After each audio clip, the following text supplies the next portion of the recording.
Celeste, and welcome to the first ever episode of the Rustic Valley.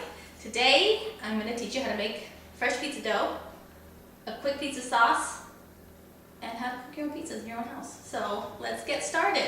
What I usually do is I do 1 cup of flour per person. But before we start that, hold on, get my water still warm. Get half a cup of water, a packet of yeast, and we're going to melt that. And a little smidge of sugar, probably, I'm going to say half a teaspoon of sugar because I'm only using 1 packet of yeast. Probably use a half a teaspoon of sugar per packet of yeast. Put that in there, and then whisk it until it kind of just blends in. Sugar is going to help activate the yeast, and you do want your water lukewarm because if you have it too hot, you'll kill the yeast, and if it's too cold, it won't do anything.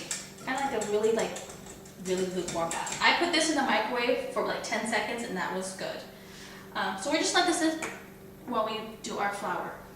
Now I also do 1 cup of flour per person and half a cup of water per cup of flour. Right? You might have to rewind that because, yeah, but you'll get it. You guys are smart. So tonight it's my husband, my daughter, and I. So we are going to do 2 cups of flour. She's little. She's only 4, so she shares with Daddy.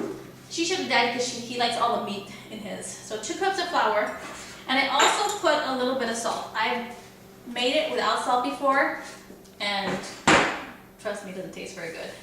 About a teaspoon of salt. So again, half a teaspoon per cup of flour.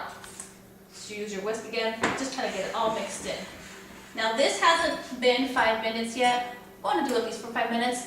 So what I'm going to do is start cooking some bacon and sausage as some of our toppings. It is a little bit early, but it's always good to be prepared.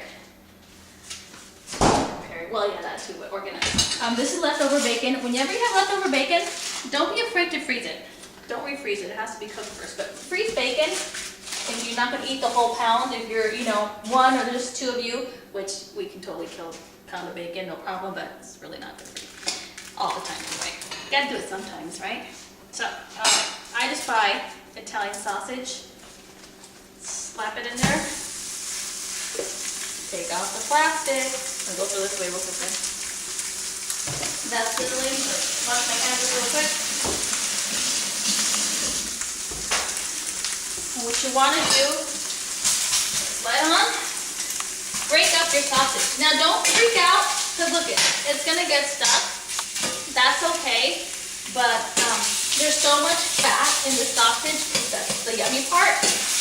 It will eventually unstick. So we're going to get that broken up really nice. We're going to get a couple pieces of bacon on here as well. You can always buy the already made bacon if you like, but it's fun. I mean, who doesn't like their house smelling like bacon? Besides my mother. She doesn't. I do. I like my house smelling like food. Get some few slices down there. Don't get your heat too high, because you're not, it'll just burn your bacon. You won't really crisp it up. So we got our 2 pork meats going. Right? I'll leave that there. Let me wash my hands again. Because it's pork, you gotta wash your hands.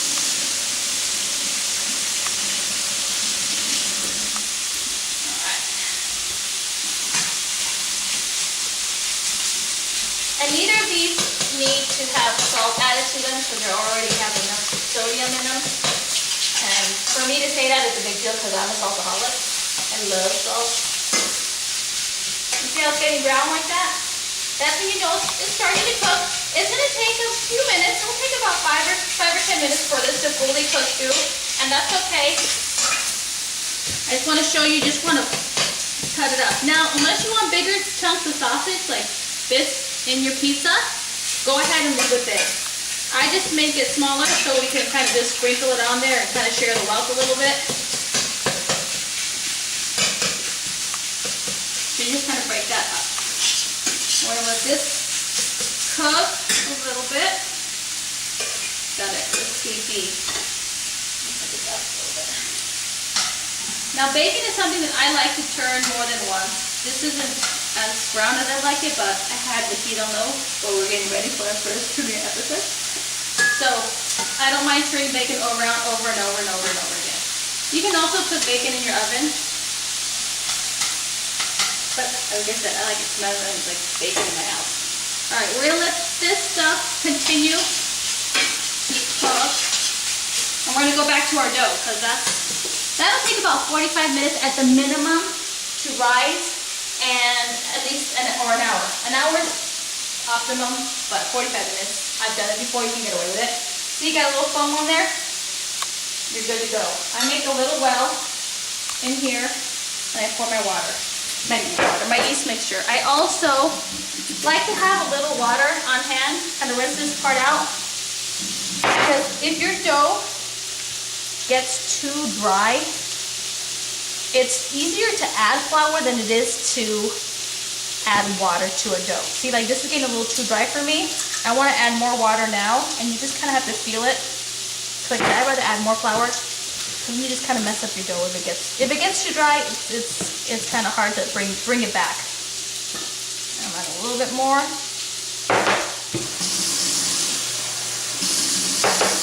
Alright. Get it all wet. It's kind of nice you can do this in your bowl. And eventually we'll put it out on the counter and knead it. But if you want to, you can actually do this all in your bowl and you don't have to mess up your counter. But it's kind of fun to get down and dirty, especially if you're doing this with your kids and they're making the dough with you. It's a lot of fun. But we'll go ahead and see how it's a little sticky, and that's okay. I'd rather have it sticky than super hard. So I'm gonna save this bowl. We're gonna let our dough rise in the same bowl, so we don't have to get something else dirty. A little bit of flour on your countertop. Always smart to wear black when you're working with flour. And just knead it. Kind of get your palm of your hand there, and just use it, knead it. Now this again, let's see. See how it's still a little sticky? Get a little more flour. And knead it. And what we're doing is just making it all nice and soft and yummy. Like, well, how should I know when it's done kneading? You can feel it. It starts feeling really, really soft. You probably need for about a couple minutes or so. This is the good thing about the pizza dough. It's kind of almost foolproof, unless, like I said, the water's too hot or too cold for your yeast. It's pretty simple. All right. Now we're getting good, because you know, you're kind of getting ready when it's not sticking to your counter or your hands. You kind of have a good consistency in your dough. And I like my dough a little bit wetter, because it makes it easier to, when it rises, to kind of stretch it out on your pizza pan. Okay, I'm gonna show you real quick. I think it's good. It's so pretty. It smells good too. So I get a little bit of olive oil, same bowl I just used. Kind of put a little oil around it. Get your dough ball and swirl it around. Cover it and let it rise for 45 minutes to an hour. And that's it. You just made fresh pizza dough. So I'm going to put that over there, and we'll come back and we'll finish up my bacon and sausage. Yep. Yeah? All right. The sausage is already done. When it's not pink, it's ready, okay? And what I also like to do, even though I do not want to drain fat when I cook, because I think it's yummy, for the pizza I do, because I just get your pizza a little too greased down. You have enough grease with the what is the cheese? What do you put on pizza? So I just kind of drain this into a bowl with some paper towel on the bottom, and you're going to see how much that paper towel will soak up all that grease. And hey, get all those little bits. Don't waste anything. Alright, got that. I'm going to eat little bits that fall out.